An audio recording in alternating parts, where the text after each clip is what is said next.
Anda kembali bersama kami membahas mengenai kabar gembira umroh dibuka, dan masih bersama kami ada Bapak Aceh Hasan Sadzili, Wakil Ketua Komisi 8 DPR RI, dan juga Bapak Tauhid Hamdi, Bendahara Umum Ampuri. Saya kembali ke Pak Aceh. Tadi kita mendengarkan apa Pak Tauhid katakan bahwa memang diberikan syarat-syarat tertentu juga ya oleh Arab Saudi terkait dengan dibukanya kembali umroh ini. Nah, dari pemerintah sendiri ini sejauh apakah mungkin nanti akan ada sebuah seleksi yang diberikan kepada para jamaah tentunya ketika mereka memang mengajukan untuk umroh. Nah, dari pemerintah apakah yang memang harus bagaimana mungkin seharusnya proses seleksi yang diberikan kepada mungkin setiap asosiasi-asosiasi agen perjalanan umroh ini bagi umroh atau jemaah-jemaah yang ingin berangkat? Ya, Mbak Elisa. Jadi kami sudah beberapa kali rapat ya dengan Kementerian Agama, terutama dengan Direktorat Jenderal Penyelenggaraan Haji dan Umroh, terutama untuk mengantisipasi dibukanya kembali umroh oleh pemerintah Arab Saudi. Satu hal yang harus menjadi catatan penting dan harus menjadi prioritas adalah yang pertama, yang paling diutamakan adalah soal kesehatan. Oke. Jadi oleh karena itu maka kami meminta kepada pemerintah, terutama kepada Kementerian Agama, untuk membuat semacam protokol COVID-19 ya bagi calon jemaah umroh ya, dengan mengutamakan keselamatan dan kesehatan calon jemaah umroh.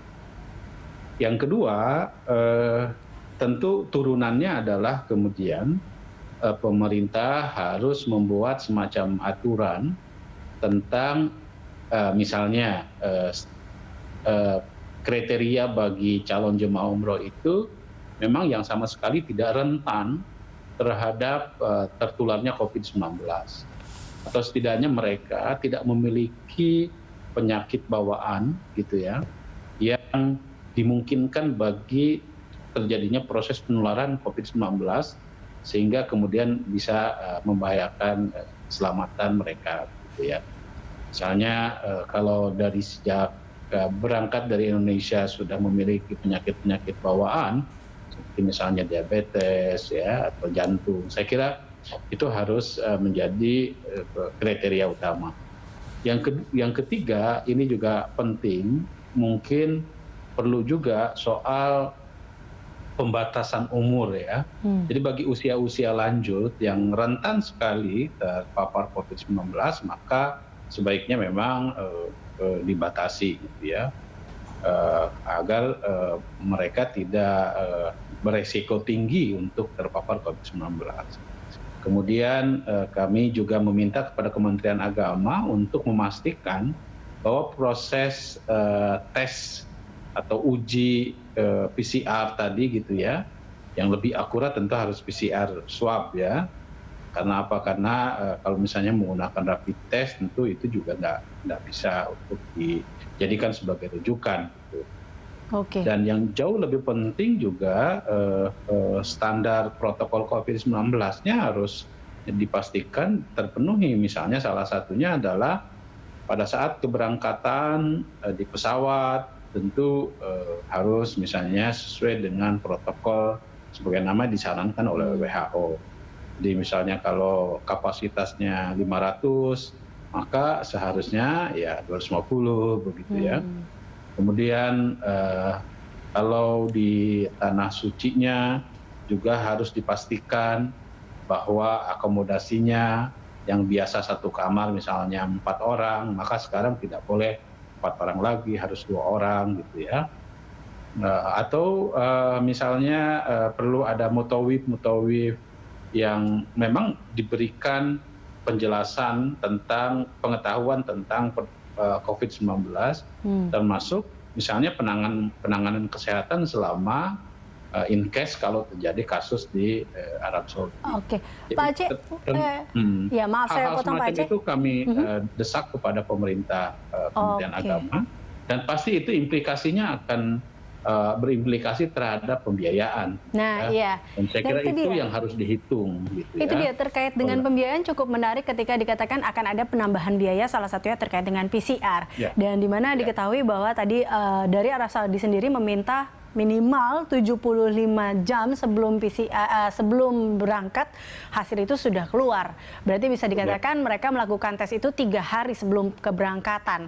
Nah ini dan bisakah kira-kira dari pemerintah sendiri untuk membantu terkait tidak adanya lagi penambahan terkait dengan biaya ini, atau dengan bagaimana memfasilitasi dengan jumlah kuota jamaah yang banyak dengan tes, sementara di Indonesia juga sedang berburu tes, bisa seperti itu. Kita tahu keadaannya, ini bagaimana nantinya? Ya, tentu kita tahu bahwa pemerintah Arab Saudi sendiri kan sampai saat ini masih belum memutuskan berapa alokasi kuota yang diberikan kepada pemerintah atau kepada pemerintah Indonesia ya. Karena kita tahu bahwa ini pun juga kita harus menunggu dari kebijakan berapa permitnya yang akan diberikan untuk umroh kepada pemerintah Indonesia gitu. Nah, ini pasti akan disesuaikan ya, pasti akan disesuaikan dengan proses pembiayaannya yang memang dibutuhkan dalam konteks penyelenggaraan ibadah umroh tersebut. Tentu kita tidak bisa menjamin, karena kan proses penyelenggaraan umroh itu kan dilakukan oleh swasta ya. Maka untuk itu tentu harus dilihat dulu standar pembiayaan yang diharuskan dalam konteks penyelenggaraan umroh di era pandemi COVID-19 ini berapa gitu ya. Karena pasti kan ini hubungannya juga dengan misalnya pihak maskapai menetapkan pembiayaan untuk transportasi udaranya berapa. Kemudian untuk dari pihak travel juga sudah harus memutuskan berapa biaya transportasi darat selama di Arab Saudi. Termasuk juga soal akomodasi di Arab Saudi. Ini kan semua pasti akan mempengaruhi terhadap pembiayaan tersebut. Dan bagi kami sebetulnya karena juga kita jujur saja ya, sekarang ini kan proses lalu lintas transportasi domestik kan sudah mulai berlangsung ya, sudah berjalan lah gitu ya.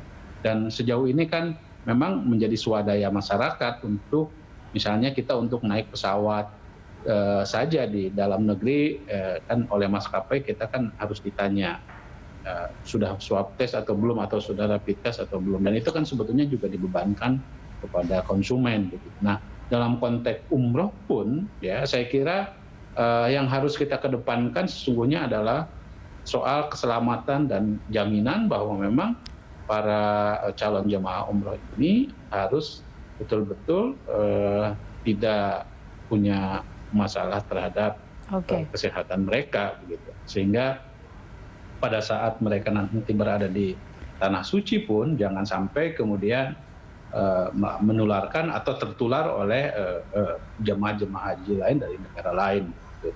Saya kira itu yang paling penting yang harus dilakukan oleh kita semua. Gitu ya.